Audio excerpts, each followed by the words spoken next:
Hey there, welcome to Hashtag with Kizito. This is a place where we help you unravel social constructs, discuss self-development in line with mental health, emotional well-being, and everything in between that directly or indirectly affects us in the millennial world around us. If you're hearing my voice for the first time and are the kind of person who is not scared of being a better version of yourself, even if it requires you to contradict who you were 24 hours ago, consider this your virtual home. I am your host, Kizito, a lawyer, founder, team lead of Equate Foundation, an addict and lover of insightful conversations, and a professional unraveler of social constructs. This week's Wednesday, we have Hope Kizito visiting. He is an occupational therapist and an educator who is passionate when it comes to working with children, especially those who need an extra guiding hand in their process of development. Kizito has continued to use his social media platforms to share tips and raise awareness on how best we can be part of a child's growth process, and one of the main topics he continues to dissect for us is autism. He shares a lot of educational gems in the episode, so let's get into it. Hope Kizito, welcome to Hashtag with Kizito. I'm so happy to be here. I'm so happy to have a conversation with you. Yeah. Hope Kizito, that's my name. I love working with people. I love working with children. Trained as an occupational therapist. I'm also an early childhood educator, and I'm also into education psychology. I'm studying that at the graduate school, and I want much to know about the social emotional support for children, particularly with neurodevelopmental conditions like autism, and also the assessments and the diagnosis of those conditions in our community. In our communities? Yes. So is that all that you do? No, that's not all I do. I'm also... What more defines hope? The more that defines hope is someone who is liberal. I believe in neurodiversity. I accept all the kind of criticism, especially when it's backed up by some science. I really love so much of that. I would say that I'm a Christian. Yeah, but I'm you not would say? Yes, but I'm not that kind of staunch. Sure. Yes, I am a Christian, but not those staunch ones who would fast and go to church every Sunday. You don't want to fast, Hope? How will you meet Jesus? Now that can be another topic for another day. Like when I saw you texting me and it was showing that Te amo Jesus, and never could this be a... You did what? Like Te amo Jesus. Te amo Jesus. Te amo Yes. Jesus. And I said, could this be the Nabuguzi Chiwanuka? Why? I said that this could be someone different. Because why? You think I don't believe in Jesus? The Afrocentrism movement of people who are using our African names, with the opposition of the foreign religions. There is some kind of debate around. There's a lot of study that I feel like there is a lot of study that has to be placed into that. Yep. Because even when we look at the people that inspired our ancestors to come out of a place of slavery, I'm looking at Harriet Tubman to be specific. She was a practicing Christian. She was Seventh-day Adventist, I think. One of those Christian sects. And still, really, it's just politics. But to me, it is politics, because it is politics. As me, that is what I feel like, because your experience with God is different. Our experiences with God is different. So while I want to incline towards the Afrocentric kind of space, I'm also cognizant of the fact that I don't have much information as regards to my spirituality. So how do I work with what I know and still be Afrocentric? But for any kind of belief which is against people of different understanding, people of a certain behavior, people of a certain sexual orientation, it's a kind of system that I cannot really go with. Yeah. So I believe I would rather be having a personal relationship with my God, because I do understand, I believe my God, and He also understands me. So that's how I relate. Okay. Help us understand what occupational therapy looks like, because I don't know, for me, I don't think I've heard of it. In my law school, I only learned about occupational hazards. So when I see occupational therapy, I want to understand what that is. Now, occupational therapy is a health science profession that works with people with different disabilities, physical, mental, or any other kind of disability. So our main focus is using purposeful activities in order to restore functioning of an individual. Okay. Let me give you an example. If you could be, maybe if you had an accident and your arm is really not performing so well. Yeah. Maybe after the surgeries, after the reduction and everything, it could be so that your nerves could be damaged and your brain might not be able to remember how to fold, how to make lots of precision movements. So that's when we come in and we prescribe some activities that you're going to be doing in a controlled environment that are going to help you restore functioning. So that's what occupational therapy looks like? That's what occupational therapy is all about. So apparently here in Uganda, most of the occupational therapists are spread out in hospitals, in schools, in rehabilitation centers, in the general communication and everywhere. So we are much working with children here in Uganda, the grown-ups, the old people, people with lots of psychiatric conditions, mental conditions. In schools, we are working with children with some underlying learning disabilities. Oh, you also go to schools? A lot. In fact, here in Uganda, most of the occupational therapists are based in hospitals and schools. Is that so? Yes. What kinds of schools are those? International schools, right? Not only the international schools. Yes, we've been much embraced by the international school system because they've really acknowledged the kind of services that we offer. Right.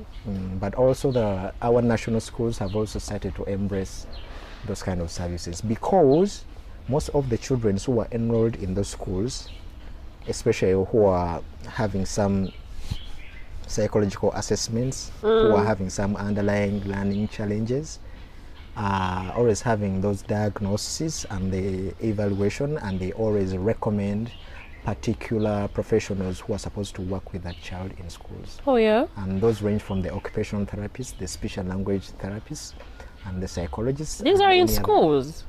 Many are in schools. This is interesting. They are. This is interesting. It's still a small circle that I can even name over 50% of them, especially those who are working in Kampala and the metropolitan area. But they are doing a wonderful job. We're seeing you doing work that is almost unheard of. Is that something that you always wanted to do while growing up? No. How did you end up in this? Now, first of all, let's start from what you wanted. Let's start from what you wanted. To tell you frankly, when I was young, around 4 to 5 years of age, I wanted to be a race driver. Oh. Or an asikari. Hey, you wanted to hold a gun? Not to hold a gun. I used to go to a certain school, and we used to have a night watchman, if that's what they call it in English, and he used to have a bow and arrow. And I used to love that. So I wanted to be an asikari when I'm growing up, because I wanted to also hold the bow and arrow, and I could tell people, you stop there, do not cross. And when I see intruders, I shoot. So it used to be so prestigious to me. Wow. I also wanted to be a race driver because, I grew up watching TV, and I would see people maneuvering the automobiles, and I would really love so much. Is that something that you had shared with your parents? Earlier, I never used to have a good relationship with my parents, but apparently we can speak about everything, especially my dad. So I am free to tell him everything, whether he wants to hear it or not. right now. Yes, right now. How did you come to that place? I came to that point after growing up, and also I think rhyming with his understanding of the world, because initially we were parallel. We used to be. So growing up, that's what I wanted to be when I was younger. Then as I kept on growing and performing in the schools and everything, of course I would love so much to be a footballer, because I used to be somehow good. Yeah. But academically I was also somehow performing good.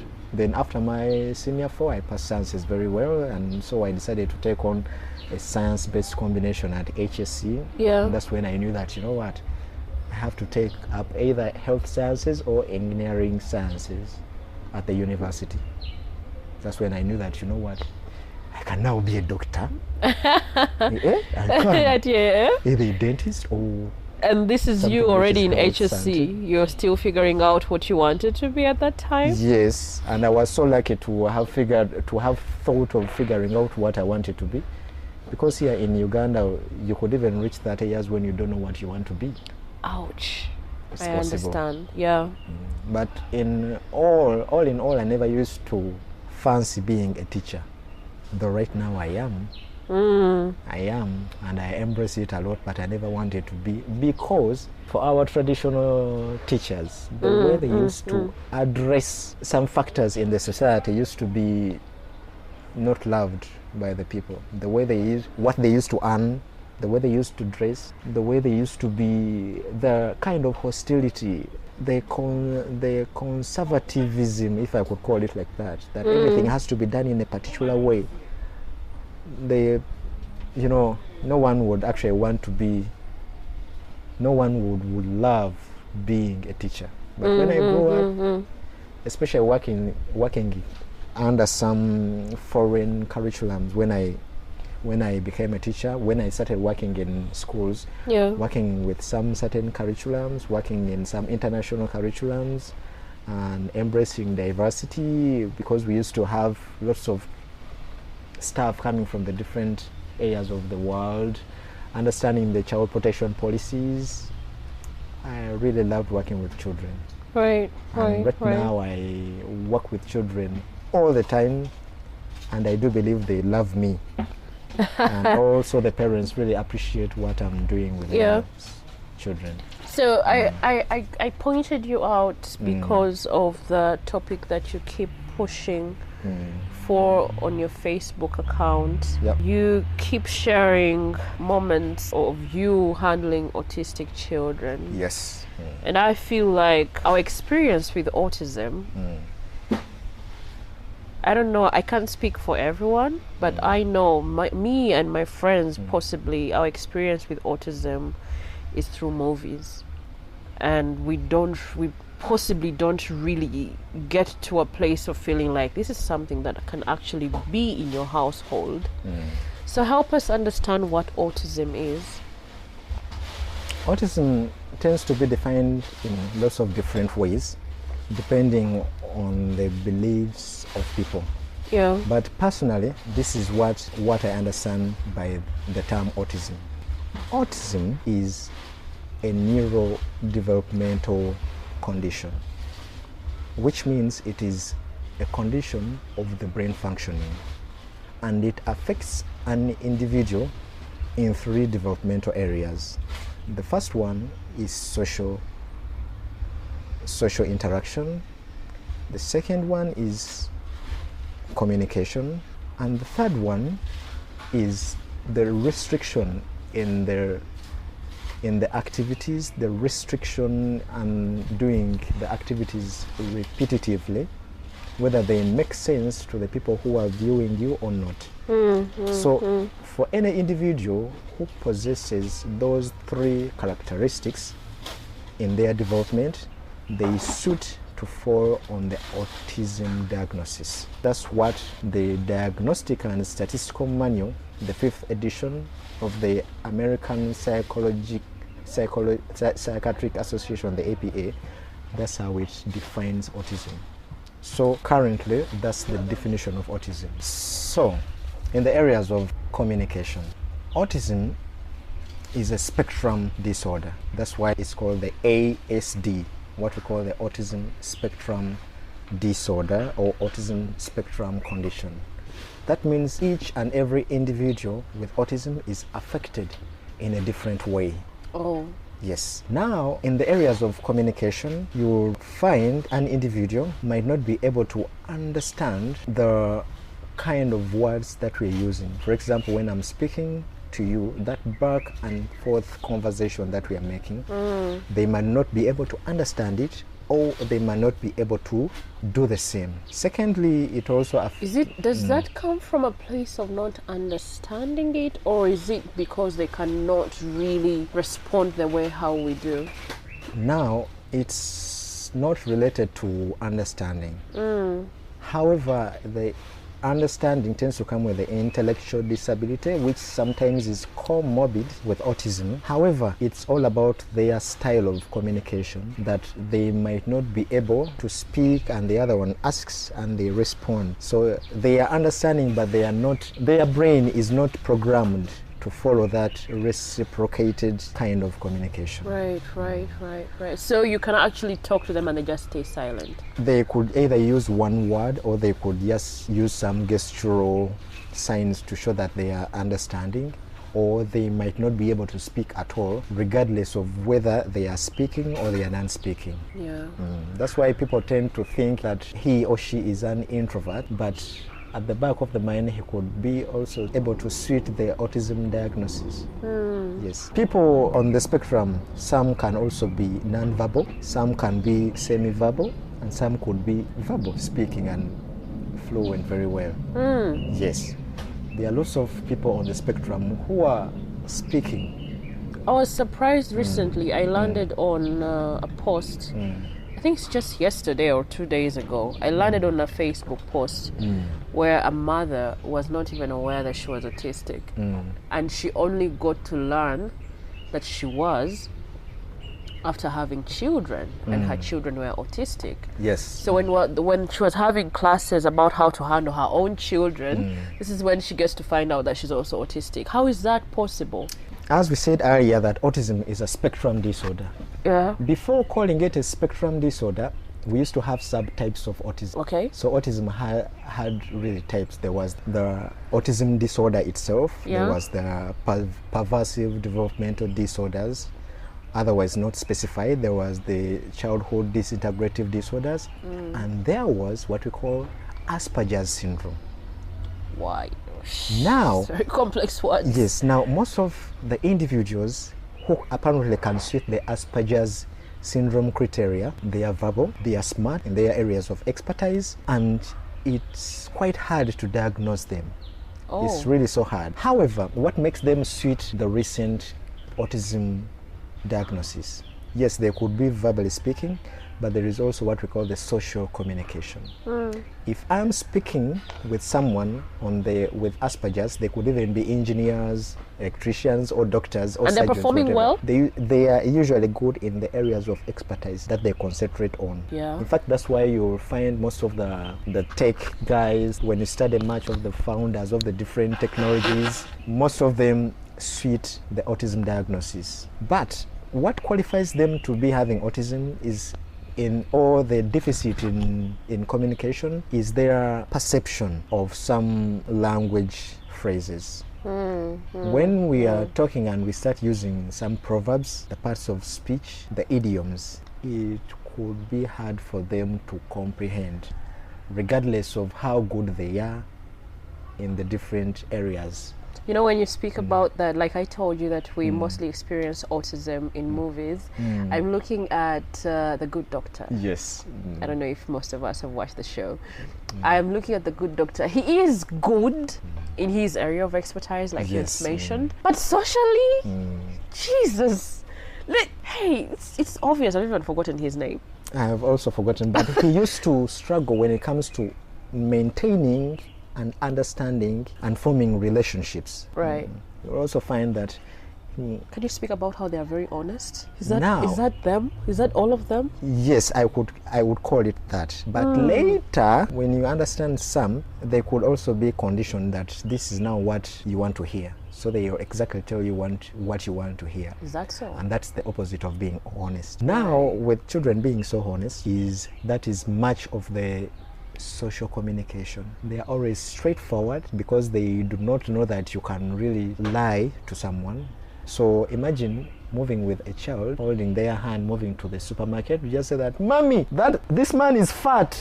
Exactly. Loudly. But sometimes it's just kids, so Yeah. I feel like that can easily be dismissed. But I think I'm looking at a child as old as maybe 10. At what point does someone start to worry? To worry about? Not worrying. At what point does someone come to a place of feeling like maybe I should take the child for diagnosis? Do we look at ages? Or are there signs at a very early age that could make someone go for? They are. The autism diagnosis can be made as early as 18 months. 18 months? 18 months. That's when the child is even before the age of 2 years. Oh, yeah? And according to the recent studies, you can also start recognizing the deficits in eye contact as early as 6 months. Yes, as early as 6 months. Eye contact Yes, is also eye a contact. thing? Exactly. Those are some of the early signs when your child cannot look you in the eyes. Child is crying all the time. Child is picky when it comes to selecting food items. Child cannot communicate, especially with the early language. Child cannot say mama, papa when they are young. Then you could also start recognizing that, you know what, I think I need to look out for some specialists to help me. But the challenge is acceptance. Yeah. Parents tend to delay because they might think that, child is still young and they are just growing up. Exactly. That's what I was talking about in the they beginning. They will maybe shoot the different milestones at some different ages. So they delay until the environmental demands exceed the abilities of their children. Or when they start comparing them with peers of the same age. This is when it comes to their awareness that there Exactly. could be something different about my child. That's when it starts to become a point of discussion. Let us use Sean in The Good Doctor as the case study. Yes. For people who have watched the series called The Good Doctor, there is a certain character of a young doctor who is working with a team of surgeons called Sean. When you look at Sean with his portrait of someone on the autism spectrum, it's actually showing you that they are smart in their areas that they focus on, and they would become so, it comes as a point of hyper-focusing. Sometimes what they call central coherence, that if they want to study a spoon, they will study the material it's made of, it's the way it's manufactured. They always have extra details. They have facts. So when you see people like Sean in The Good Doctor, he's really so good with the diagnosis. He's so good with pathology, finding out what led to this and this.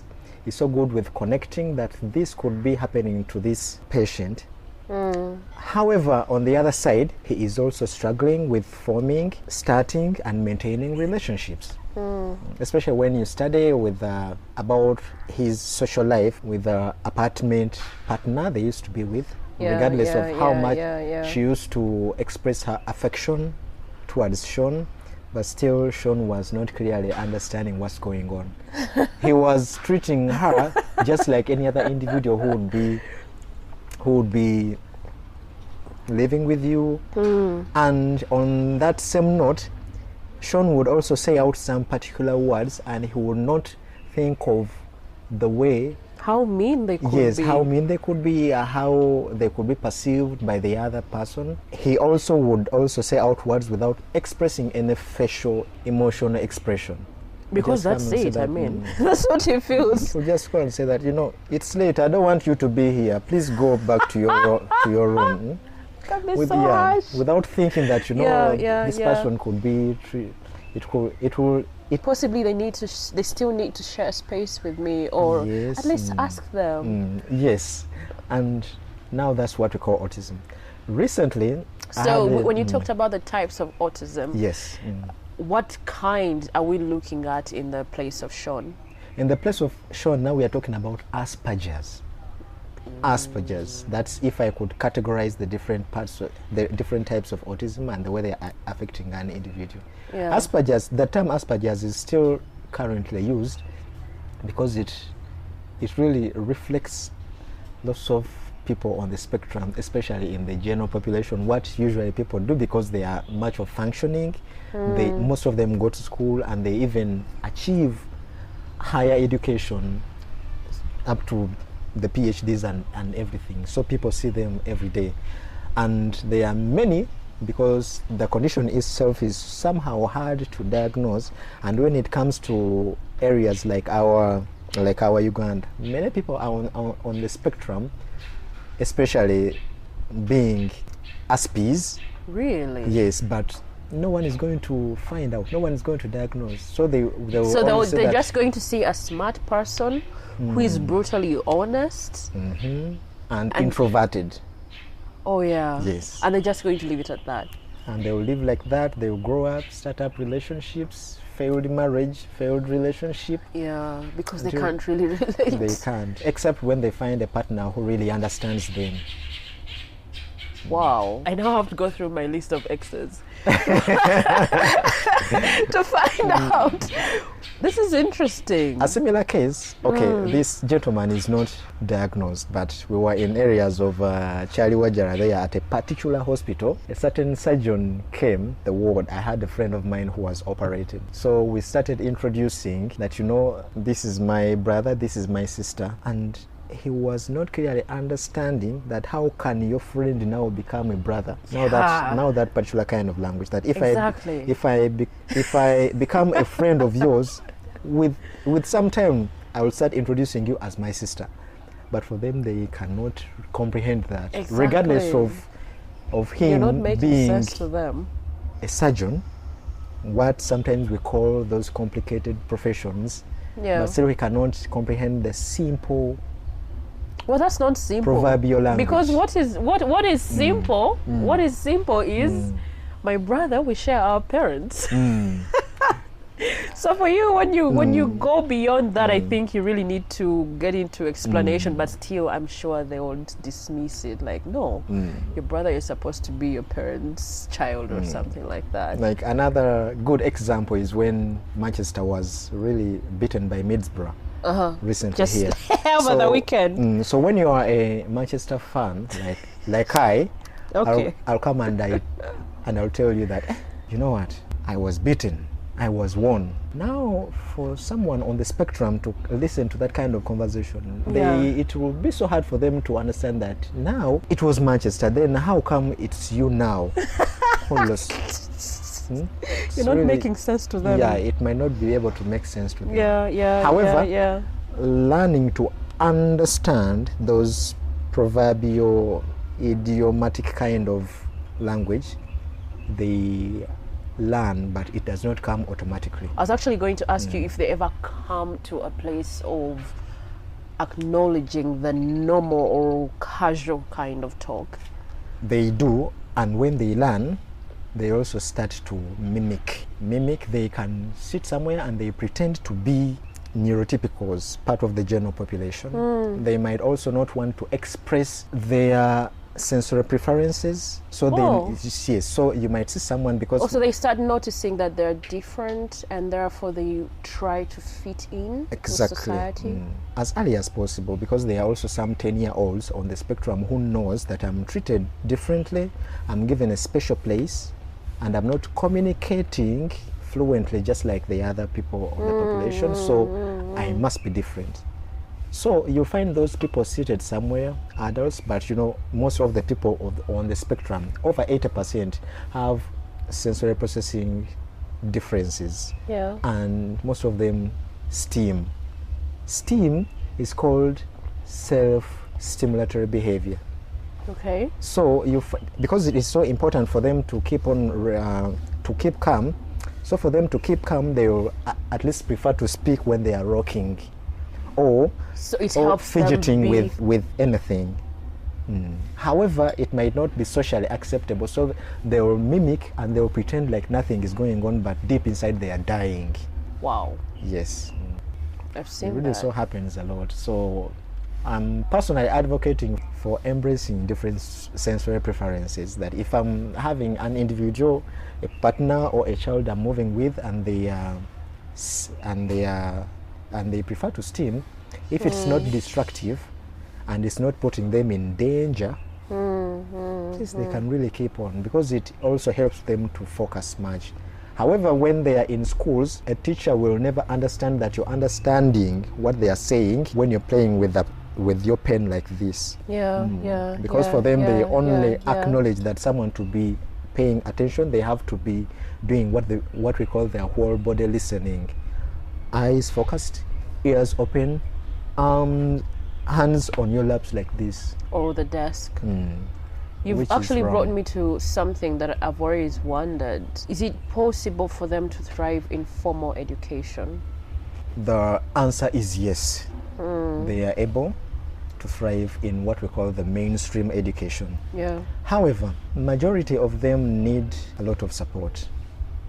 For example, when the teacher is teaching or when he's giving a particular assignment to the general classroom, there has to be someone who is going to break down what the teacher has said to be comprehensible by the brain of someone on the spectrum. And in addition to that, the way we teach... Is that the same, would that be the same case with the Aspies, or the Aspies are quicker to understand stuff in class? As we said earlier, that it is a spectrum itself.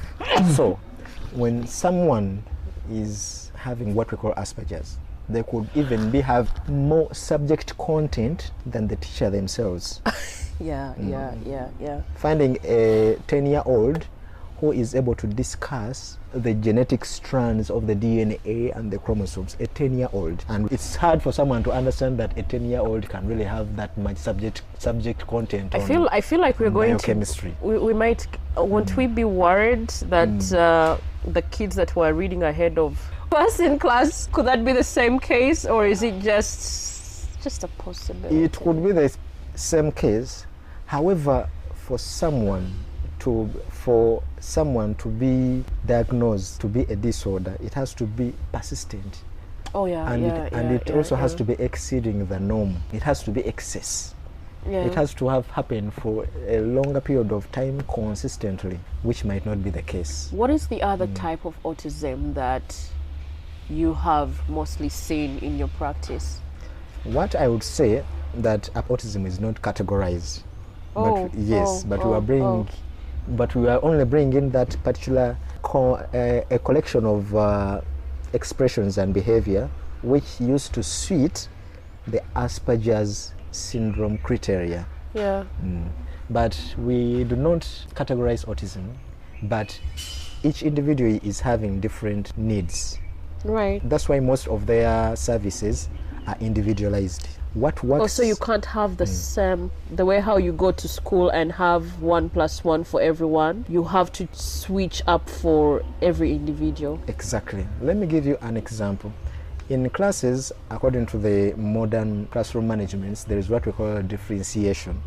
You could be having a class of 20 students, but they have groups, the high achievers, the middle ones, and what I could just quote and say, those who could be somehow struggling. We could be studying mathematics. Let me give an example of addition. And the high achievers are doing addition of the two figures, 22 plus 12. Then the middle achievers, they could be doing the single digit addition, 2 plus 2. And now these ones who could be having some learning challenges, yes, they could also be doing addition, but they are using counters, not fingers. Yes, that they are counting, but they are counting the real objects. 2 bananas plus 2 mangoes.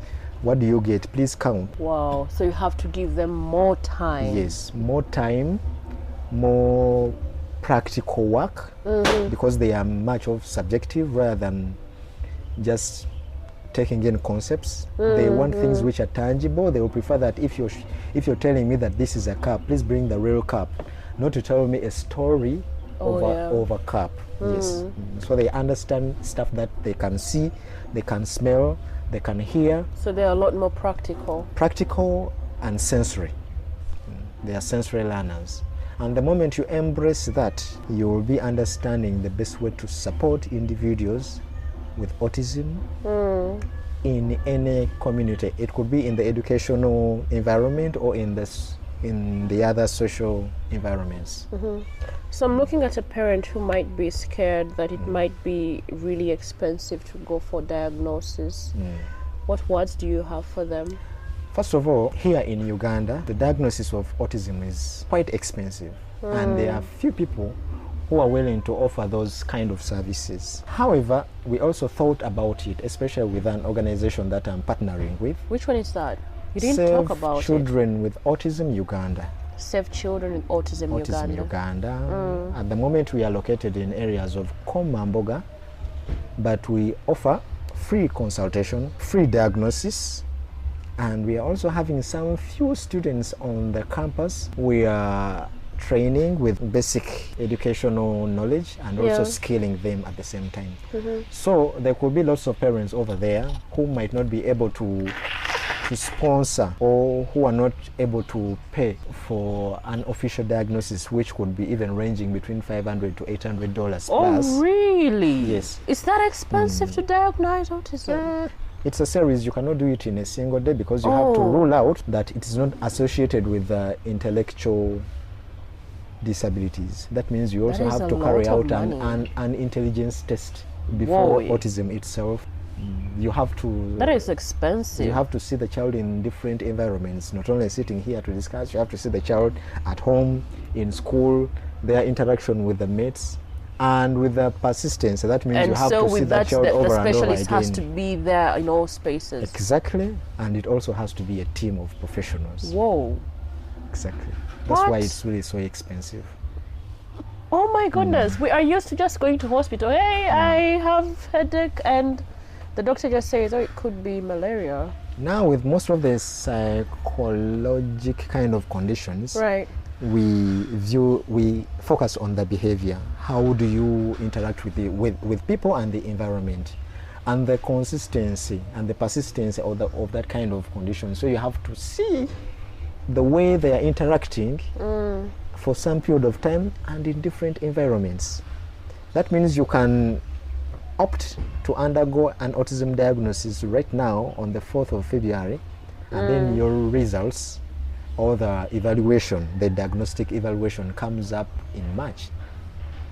Like a month later. Because I want to see how you interact with people at your place of work, at your school, at home, in the public, and everywhere, and to see if all those symptoms are persistent. What are some of the misconceptions that society has about autism? The first one is that autism is a curse, that it is bewitched, that you have to be bewitched, or lots of things really associated with it. When some will say that autism is for the rich people, and do you know why that is? These are my personal findings. It's just because people who are middle income earners tend to look for support as early as possible. So their children come out in public. You find them in schools, and they are not only late at home. So when you come to start counting out all the children on the spectrum, you'll see children who are in schools, and then you'll make an anecdotal conclusion that this condition is for people who are really not struggling. You've mentioned having a center in Komamboga. I'm understanding Komamboga to be, okay, I'm terrible in geography, you're going to correct me. I'm understanding Komamboga to be in a rural place, is it? That's what most people think, but it's between Kisasi and Chanja. Are you serious?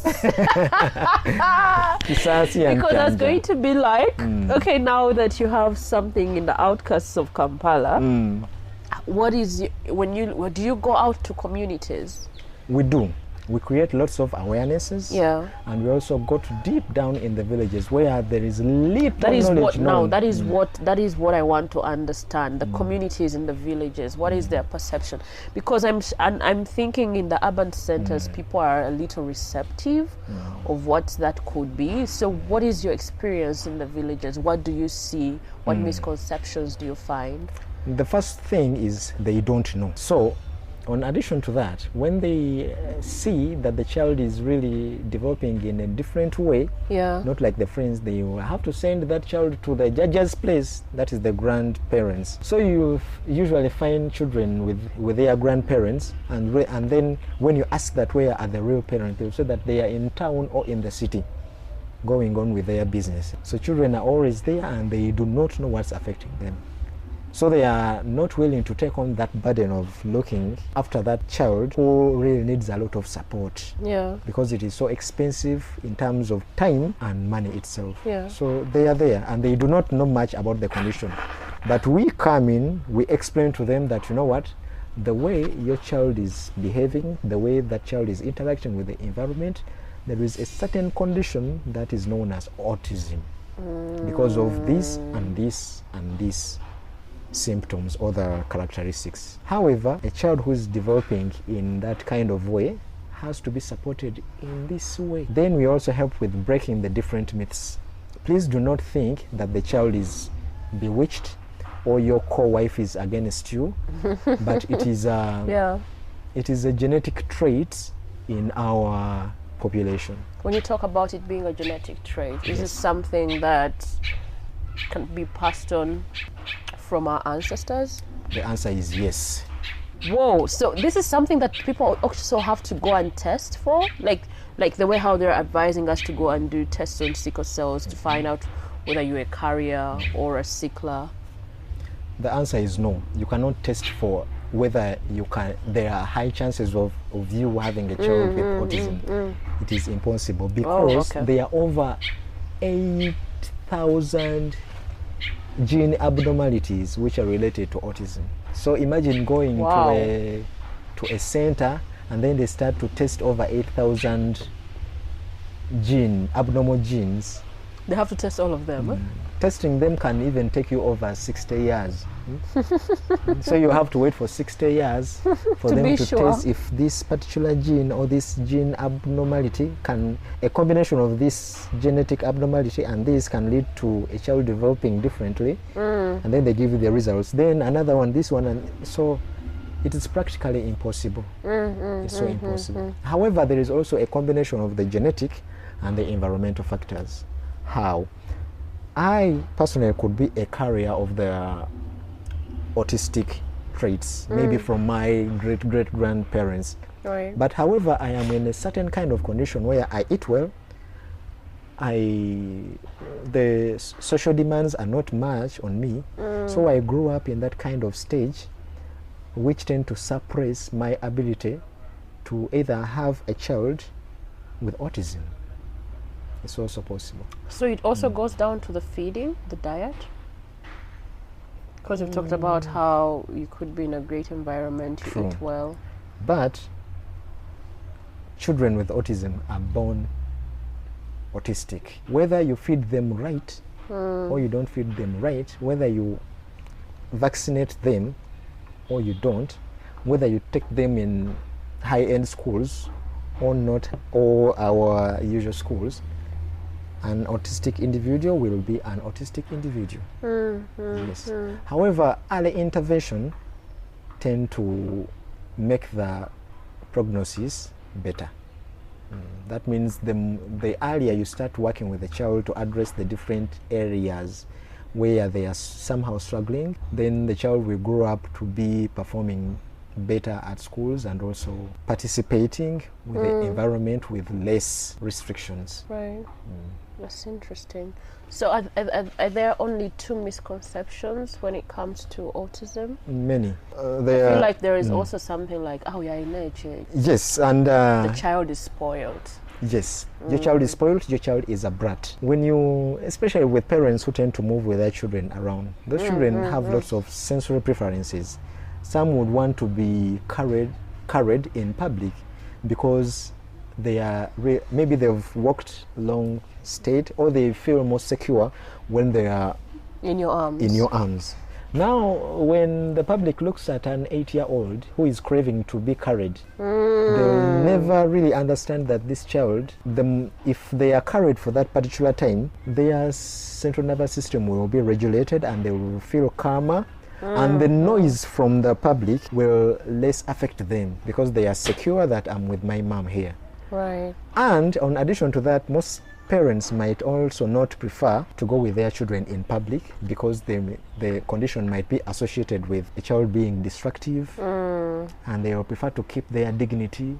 Oh yeah. Yes, and they will say that, you know what, either you stay at home or you move with the family assistant, move with them, because for me I cannot take it. I cannot risk my status in the community to be associated with a child who is behaving differently. And it really affects them a lot. Unless after some time when they embrace acceptance to know that, you know what, my child is different and this child is mine.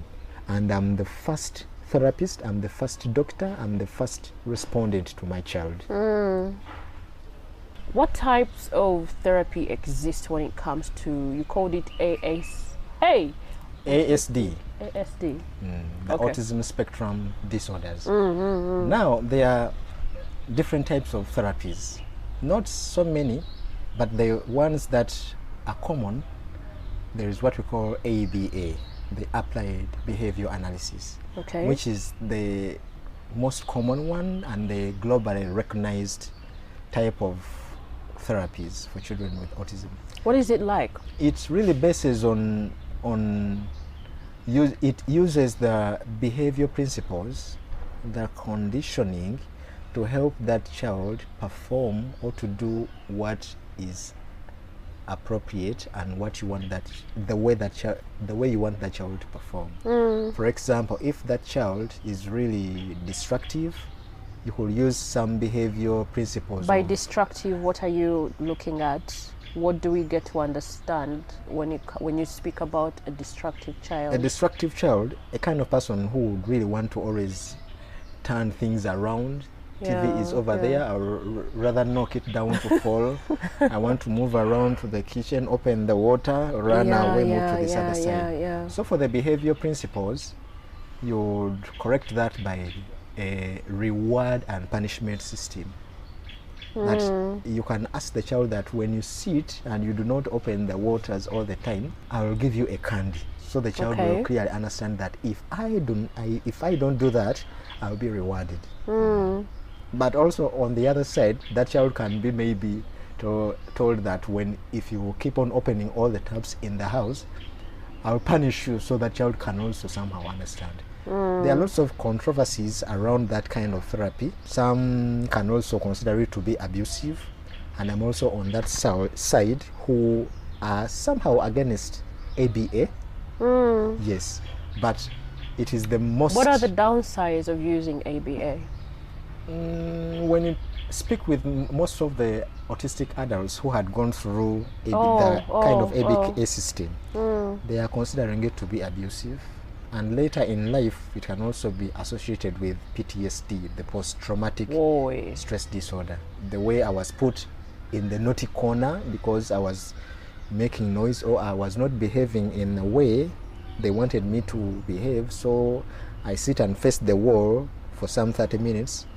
Later in life, for you could think it's okay, but the child is really going to be drawn in a certain... Are you trying to say that these kinds of kids may perceive punishment differently? First of all, according to the recent clinical understanding of the brain functioning, when the child is young, for example, when the child is below the age of 5 or 6 years, they might not be understanding the consequences of punishments. So regardless of how much you tell that child that if you touch this, I'm going to beat you up, still they'll do it the following day and the following day. Unless when they grow up to really be conditioned with punishment. So parents tend to keep on punishing the child, but their children are not really changing, and they are now becoming more harsh because they are now used to being punished all the time. So when you start working with that child in the later stage, it will be hard for them to be conditioned, because they are already accustomed, they are okay with being punished all the time. That's the biggest problem when it comes to some behavioral treatment methods or the behavioral therapies when it comes to autism. But now there is also a group of therapies, what we call the social relationship therapies, that are based on forming relationship with the child. They are play-based. Play with the child, explain something to that child all the time. Model the communication behavior through play. That we are singing a song, please look at my mouth movements to make some clear oral motor movements to make articulations. We are playing, we are doing lots of sensory activities in sand, in the soil, in water, in the rain, and forming a relationship with the parent. And some of them could be the PLAY therapies. There is also what we call the float time Greenspan therapy, and we also have what we call the sunrise program, the SONRISE, like to raise a sun. So those are relation-based therapies. Now, with the occupational therapists, we also have what we call the developmental therapies.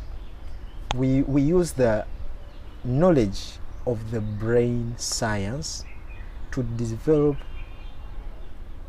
activities which are suitable for a child to be growing at that particular stage. Right. Exactly. So those three categories are the common ones, and they are the research-based programs that we tend to use. But there are also some controversial therapies which are not backed up by science. For like example, which ones? Acupuncture. Apparently there is acupuncture even stem. There is also stem cell therapy. What is that like? Now, stem cell therapy, it works on a certain principle that autism is affected by a deficit in brain and in the central nervous system functioning. And it is because the central nervous system is not developing properly, because it is lacking some stem cell which are supposed to create some neural pathways for that brain to be performing properly. So what they do, they get some stem cells from part of your body, maybe the bone, and then they inject it in your central nervous system, for example the spine. So that's the kind of therapy. Very expensive. Has it ever worked? Backed up by science. Has it ever worked? That's what they say, but up to date I'm still looking for some internationally recognized medical journal which is supporting that kind of research. They've not yet confirmed. There are many. There are also some medical ones that children can be taking this kind of medicine, and it will be helping them cure autism. But how can you cure a different brain functioning? It's really impossible. It's really impossible. So those therapies sometimes tend to be just abusive to the child. Child is taken through episodes of pain for no good reason. Wow. I feel like it involves a lot of emotional involvement, having to do your kind of work. Okay, I think all kinds of works, but then yours, like you're dealing with special needs children. Yes. How do you come to a place of taking care of your mental health? Initially, it was so hard for me. First of all, you're working. In fact, parents are more difficult than the children themselves. Is that so? How is that? They demand a lot, they are desperate, and they really need to displace their emotional uncertainties to any person around. So for anything that goes wrong or anything which is delayed, they look for someone to displace their anger to. And I used to be the scapegoat. So it was really so challenging. But eventually, when I embraced what they call neurodiversity means understanding that autism is not a disease and is not a disorder, but it's just a different brain functioning.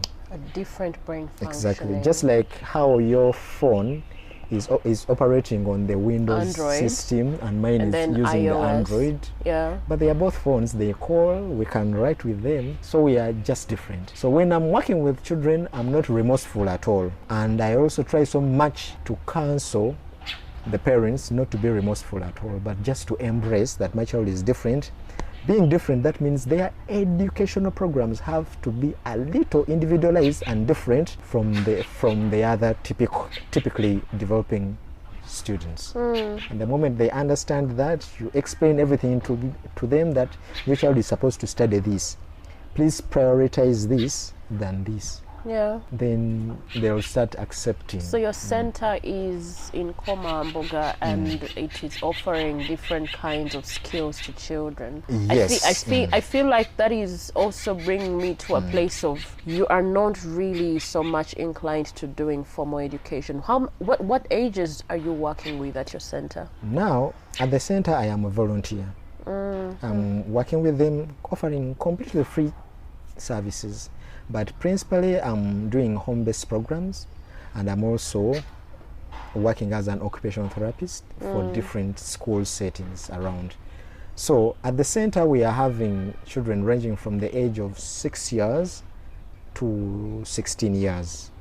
But all those children are on individualized educational programs. Each child. For example, we are having a girl whose neurology might not be able to cope up with the basic academics. So we are focusing much on helping that child to be as independent as possible through acquiring the basic knowledge in the activities of daily living. For example, they can take self-care of themselves, they can take shower, they can change their sanitary towels by themselves, they can do some home chores around, such that for any person that they are living with will not feel them as a burden. Then we are also having some other boys, verbal, doing everything very vibrantly. However, they cannot excel in the mainstream setting. You find the child is speaking, the child is doing everything very well, but they cannot pass exams. They cannot pass our general academic exams. That means there is a particular way of teaching them that suits their brain functioning, and we are focusing much on the pre-academic, pre-vocational skills, teaching them how to employ your knowledge of numbers to measure using the feet, employing your knowledge of motor skills to cut the different wood pieces, the metal pieces, employ your cognitive skills and your hand skills to draw modern art things, which can really be sold, and then you can also earn make a an living. income. Exactly. So that's our main focus. But still, we also run it with the pre-academic skills knowledge. So we teach them how to read and write, because it's really so important. It is when you want to be independent in the community, at least you have to know that that sign means stop, because it is stop, and it's red in color. So it means I stop. So those skills, the activities of daily living, the functional skills, and the pre-vocational skills are not only important to children who are developing differently, but at least all children and all young adults have to be trained in those areas, because at one moment they can be even more important than your excelling in algebra and trigonometry. Yes. So when you talk about yourself as the home-based kind of practitioner, are we looking at you as a freelancer? Yes, I would call myself that, because at the moment that's what I do to earn a living. I work with children who had opted to stay at home because of the pandemic for those period of 2 years. However, their mates were doing some online learning, but for them, the way they perceive stuff, the online learning could not work for them.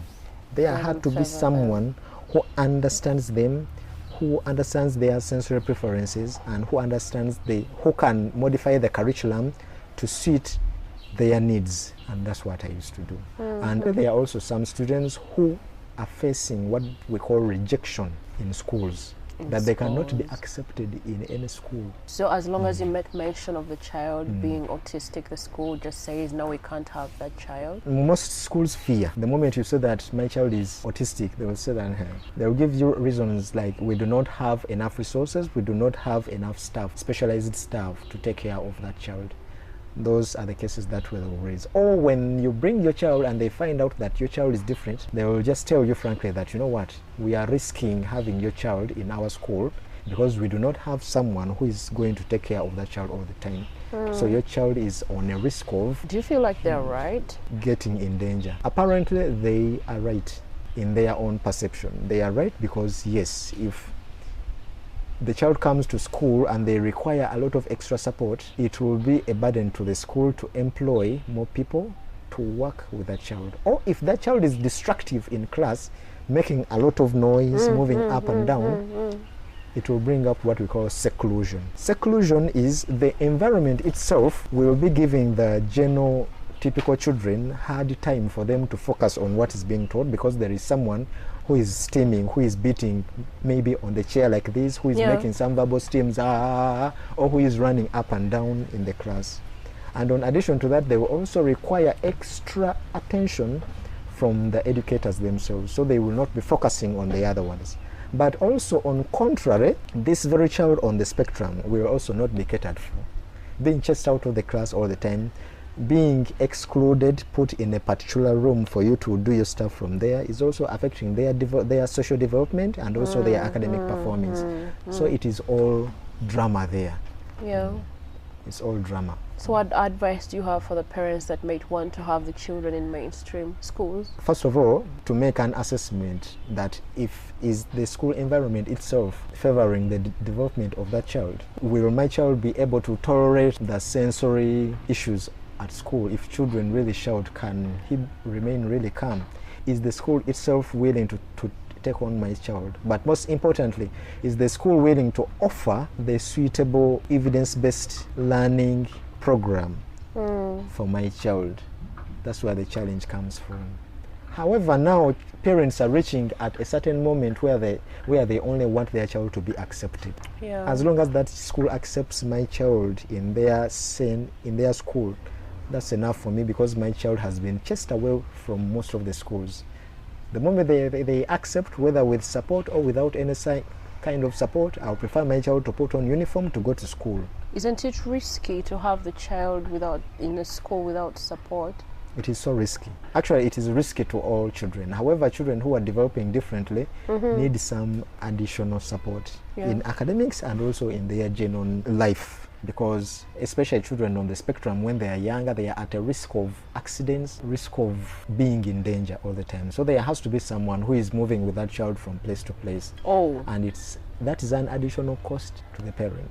Yeah. Those kind of people, we usually call them the shadow teachers or the learning support assistants. So how does someone come in contact with you, Hope? My social platforms are open, and I'm calling myself Hope Kizito. You're calling yourself Hope Kizito? Yes, Hope. But what is your name? I am Hope Kizito. Yes, I am Hope Kizito, but you know our local setting, you start with the African name and then the foreign name. So I am calling myself Hope Kizito instead of Kizito Hope. Okay. Yes, Hope Kizito on Facebook, Hope Kizito on Instagram, Hope Kizito on LinkedIn. When you contact me, I'll give you all the information that you need. Anytime, any day. But you can also reach out on my phone contacts on 0755 22 13 35. I repeat, 0755 22 13 35. That is for Airtel users? Yes. And for is there any other number? Yes. For MTN users, it is 0776 22 13 35. 0776 22 13 35. For any kind of support, for any kind of question you really want, I'm available. Right. And what message would you want the listeners to walk away with? Autism is not a curse. Autism is just a different brain functioning. So the moment you understand that your child or you as an individual on the spectrum is on the spectrum itself, you just have to find out that what are the best educational requirements that are going to help my child to thrive throughout the school. So we as specialists, we can help you to work with the school to develop what we call the individualized education program. That is after studying and assessing the child's sensory needs. So you're actually advising schools as well to reach out to you.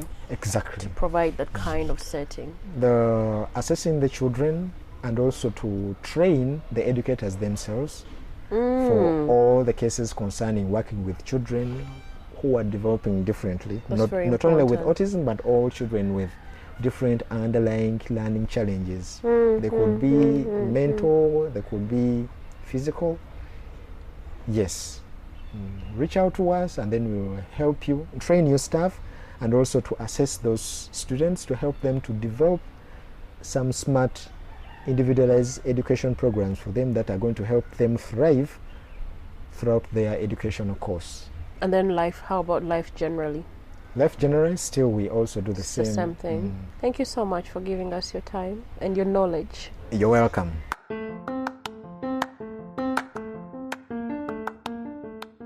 My hope is that we get to embrace each other's difference.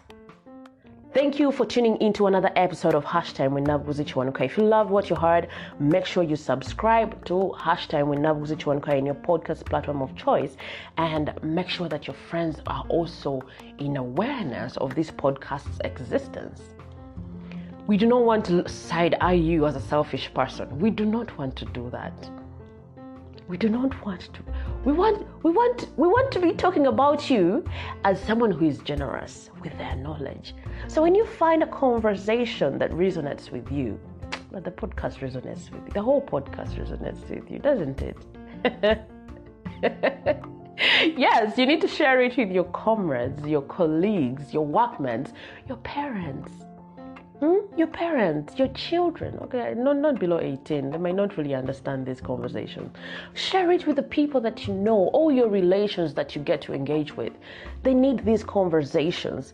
Also, feel free to share what connected with you in this particular episode. Share it on, share your insights on Facebook, Instagram, Twitter. Okay, I'm talking about those three because that's where we are available. On Instagram and Facebook, we are at Hashtime with Nabguzi Chiwanuka, and on Twitter, our handle is at HTNK Podcast. We can also engage with you via email. Do not send me how are you.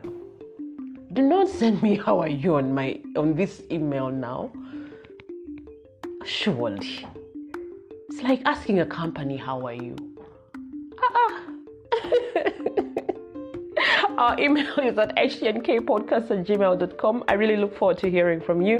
Catch you in the next episode. I think that's going to be April. Is it? No, I think we still have another week in March. Goodbye.